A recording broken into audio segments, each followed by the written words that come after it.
کرنا پڑتا ہے، کشاکش حیات سے ان کو ٹکرانا پڑتا ہے،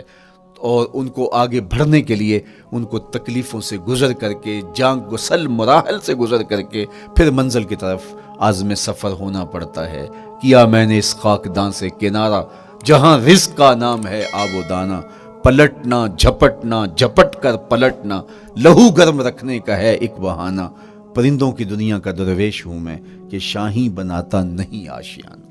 تو زندگی مشکل مراحل سے گزر جانے کا نام ہے۔ اقبال نے کہا تھا ہے شباب اپنے لہو کی آگ میں جلنے کا نام۔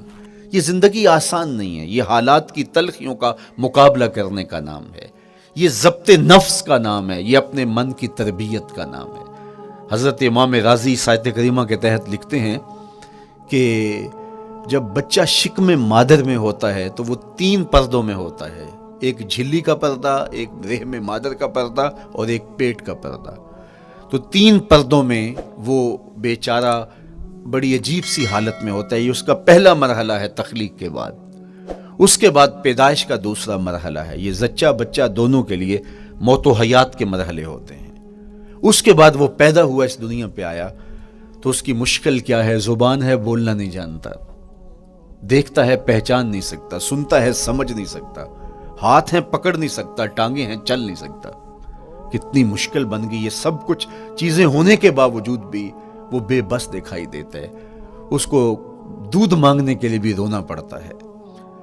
تو یہ ایک مرحلہ تھا۔ پھر آہستہ آہستہ اس نے بولنا سیکھا، ایک ایک حرف کر کے، لفظ لفظ جوڑ کے وہ جملے مکمل کرتا رہا۔ آج تو زبان کا طوطی بولتا ہے، آج تو بات کریں تو جو ہے وہ ماحول تھم جاتا ہے، لیکن انسان ذرا پلٹ کے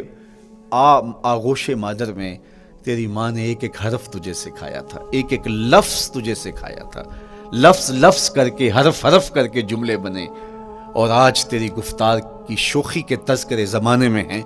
تو پھر تجھے بولنا سکھایا۔ تو چل نہیں سکتا تھا، آج تیری جو ہے وہ جولانیاں دیکھنے والی ہیں، تیری رفتار کو کوئی چھو نہیں سکتا ہے، تیری آنکھوں کی بجلیاں آج عقابوں سے بڑھ کر ہیں، آج تیرے کانوں کے اندر نغموں کا جہاں آباد ہے، آج تیرے ہاتھوں کی گرفت کہ آگے شیر غراں بھی ہو تو وہ بھی بے بس ہو جاتا ہے، لیکن دیکھ تو کتنا مجبور تھا۔ اچھا چلو وہاں سے آگے آئے، پھر زندگی کو سیکھنا پڑتا ہے، آداب سیکھنے پڑتے ہیں، کس سے کیا بات کرنی ہے سیکھنا پڑتا ہے، آگے بڑھے، جوانی کی دہلیز پہ پہنچے۔ جوانی انسان کی زندگی کا